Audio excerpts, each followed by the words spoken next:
बहादुर की तपस्थली के बाद हम निर्मल अखाड़े पहुंचे हैं और जानते हैं कि आखिर निर्मल अखाड़े का विस्तार कैसे हुआ, कैसे 5 संत वाराणसी से निकलकर अलग अलग प्रदेशों में गए और वहां पर उन्होंने वेदों का ज्ञान दिया।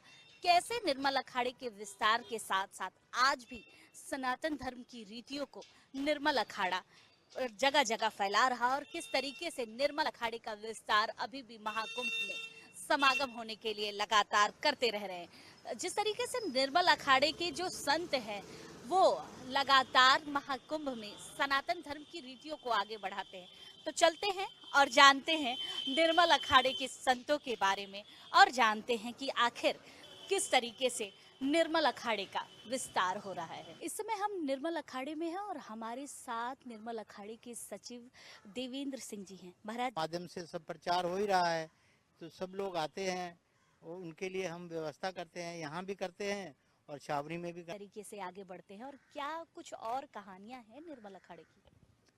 ऐसा देश रक्षा में तो हमारे गुरुओं ने बलिदान दिया है।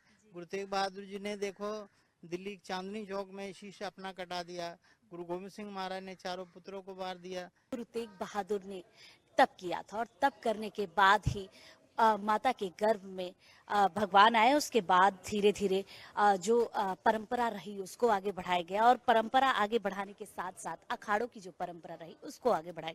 हमारे साथ यहाँ के उसे अनुसार ही साहब श्री गुरु ग्रंथ साहब जी का इतने प्रथम पाठ करवाया। इतने श्री अखंड पाठ साहब की मर्यादा चलती है।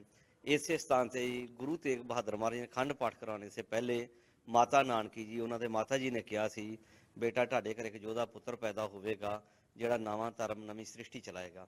तो गुरु साहब जी ने उन्होंने बेनती को मानते हुए साहब श्री गुरु नानक देव महाराज जी की बाणी, गुरु अंगद देव महाराज की बाणी, गुरु अमरदास जी की बाणी, गुरु रामदास महाराज की बाणी, गुरु अर्जन देव महाराज की बाणी जी सी वो जो गुरु ग्रंथ साहब सी उसका प्रथम पाठ जहाँ अरदास करवाई। तो गुरु गोबिंद सिंह जी माता घर में तत्प्रसाद माता घर में यहाँ ही आए थे और यहाँ पर ही गंगा जी का प्रवेश गुरु साहब ने इस स्थान से करवाया था। भरत जी, ये गुरुद्वारा काफी पुराना है और लगातार इसको संरक्षित कर रहे हैं आप अखाड़े के लोग। निर्मल अखाड़ा किस तरीके से इस गुरुद्वारे को संरक्षित करते हुए आगे बढ़ा रहा और क्या सनातन धर्म की रीतियों को निर्मल अखाड़ा किस तरीके से नहीं जी, मैं नहीं राजा थी उनकी धर्म पत्नी माता विशंभरा देवी उन्होंने कहा मेरे घर भी ऐसा लाल होवे तो मैं भी उन्होंने अपनी गोद में खिलावा। तो गुरु गोबिंद सिंह जानी जान उनकी गोद में जाकर के बैठ गए तो उनको कहने लगे भी माता क्या कह रही हो। वो कहती मैं सोचती आप जैसा मेरे घर में पुत्र हो। तो गुरु गोबिंद सिंह महाराज कहेंगे मेरे जैसा मैं ही हूँ और कोई नहीं हो सकता। तो मैं यहाँ जहाँ गुरबाणी का सिख धर्म का प्रचार भी नाल नाल करते हैं। ये हमारा इथों का विस्तार है, ये निर्मल महापुरुषों का। बहुत बहुत धन्यवाद आपका महाराज जी।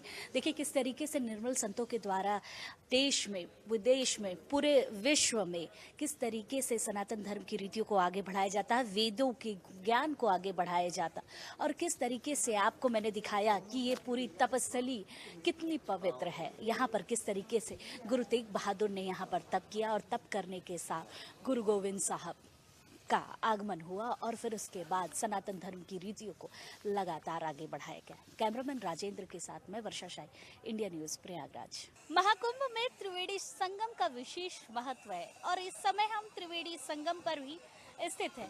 कहते हैं माँ गंगा, माँ यमुना, माँ सरस्वती की ये जो संगम है इसका विशेष महत्व माना जाता है। हम इसी की पूजा अर्चना करते हैं, इसी पे स्नान करते हैं और इसी में पूजा अर्चना के साथ साथ एक विशेष तरीके से इनकी आरती और सारी प्रक्रिया की जाती है। अरे तो हमको जगह मिलना चाहिए, नहीं पब्लिक के नाम की जगह मिलना चाहिए। नहीं बिल्कुल जगह मिलनी चाहिए, ये परेशानी भी है और एक तरीके से महाकुंभ है तो ये नाविक ही हैं जो आने वाले श्रद्धालुओं को त्रिवेणी संगम के बारे में बताते हैं। भैया आप बताओ कितने साल से आप नाव चला रहे हैं? 22 साल हो गया। तो आप 22 साल में किस तरीके से लोग जो आते हैं उनको त्रिवेणी संगम के बारे में बताते हैं और आप इतने सालों से स्थापित है, कितना नुकसान होता होगा? हमारा 600-700 का हो जाता है पूरे दिन का 6-7? हाँ। हमारे निषाद राज से कि हमारा जो किला घाट है ये खुल जाए ना तो काफ़ी लोग की दिक्कत दूर हो जाएगी। नहीं ऐसे अगर डूबते रहेंगे तो ये बताइए उनका काम तो सिर्फ बैठना होता है, झेलना तो हमारा होता कर्मी यहाँ पर मौजूद हैं और लगभग 10 से 15 हजार नाव यहाँ पर आपको देखने को मिलेंगे और जिस तरीके से ये नाव चलाते हैं, लोगों को ले जाते हैं, संगम त्रिवेणी का महत्व बताते हैं, इनका विशेष महत्व होता है। बिना इनके आप त्रिवेणी संगम के दर्शन नहीं कर सकते और बिना इनके आप किसी भी तरीके से इस पूरे इलाके में नहीं जान पाएंगे कि आखिर कहाँ से सरस्वती आती है, कहाँ से गंगा यमुना का संगम मिलता है और कैसे त्रिवेणी संगम का विस्तार है। और मैं किले घाट से नाव चलाता हूँ और हम लोग संगम पे नहलाते हैं और अभी वो 200 एरिया मांग रहे हैं वहाँ पे अपना वीआईपी घाट लगाने के लिए। और हम वहाँ पे जो है अच्छे से जो पकड़ने धरने वाले रहते हैं, यात्री कोई डूब बह जाता है तो उसको हम लोग पकड़ लेते हैं और घाट वाले भी मिलके पकड़ लेते हैं। और प्रशासन का क्या है कि प्रशासन का वीआईपी घाट लग जाएगा तो हम लोग जो है वहाँ पे उनको पकड़ने वाला कोई नहीं है। प्रशासन केवल सीटी बजाएगी और रिमोट कंट्रोल दौड़ाएगी और नहीं तो स्टीमर दौड़ाएगी। वो स्वयं नहीं कूदती, कूदता कौन? नाव वाला।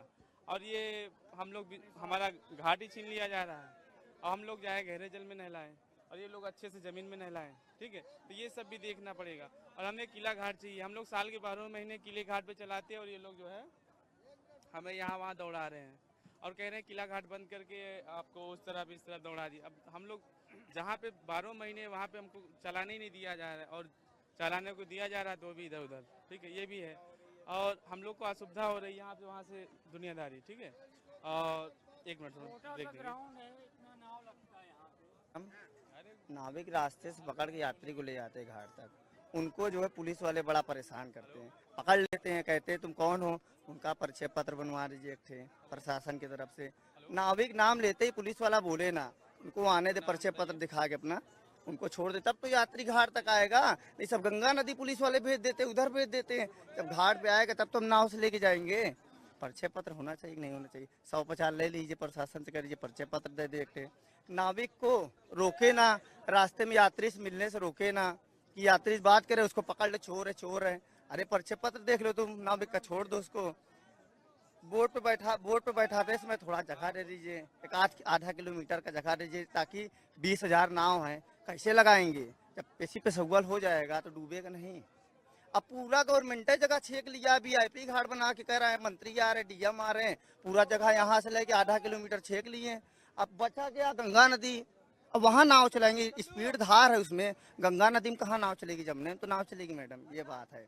रियलिटी यही परेशानी है, यात्री को लाने वाली परेशानी, यात्री को ले जाने वाली परेशानी। यात्री लाएंगे नहीं हम लोग यहाँ नाव तक तो जाएगा नहीं संगम। वो डायरेक्ट जब पैदल भाग जाएगा तो नाविक का काम ही यहाँ क्या है? अब बिना नाविक के बीच में संगम पे पहुँच नहीं पाएंगे आप लोग। यही सच्चाई है, जो आप समझना हो समझिए। ये प्रॉब्लम है कि सरकार तो हर चीज़ का पेमेंट बढ़ा रही है, सब्सिडी वगैरह हर चीज़ का।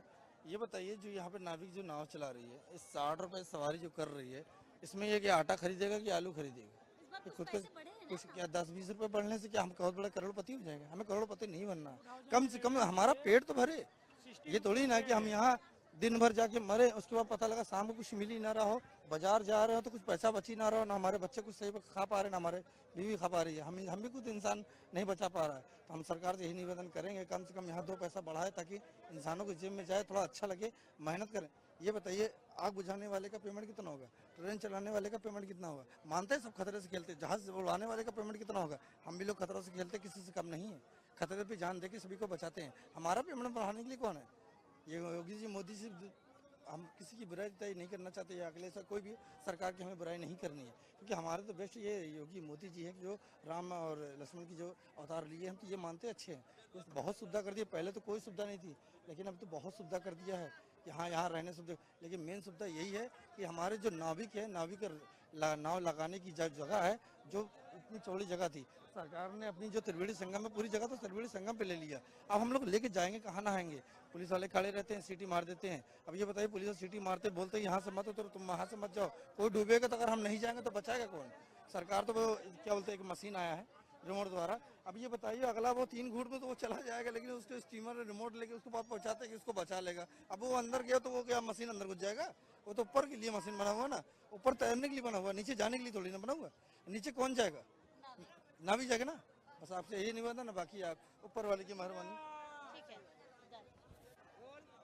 नाव कर्मियों के पास पहुंचकर ये पता चला कि आखिर किस तरीके से कितनी दिक्कतें हो रही हैं, किस तरीके से ये लोग नाव चला रहे हैं और एक साथ इस घाट पर लगभग 15 से 20 हजार नाव है और नाव कर्मी है। किस तरीके से ये नाव कर्मी पहले से ही स्थापित है यहाँ पर, लोगों की जान भी बचाना होता है तो ये नाव कर्मी आगे आते हैं। त्रिवेणी संगम की गहराई इन्हें पता है कि त्रिवेणी संगम कहाँ से कितनी स्तर में है और किस स्तर से हमें उनको बचाना है।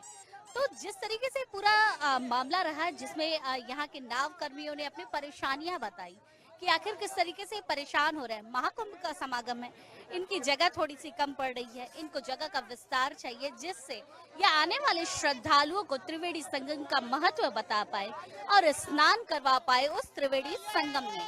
कैमरामैन राजेंद्र के साथ मैं वर्षा शाही, इंडिया न्यूज, प्रयागराज।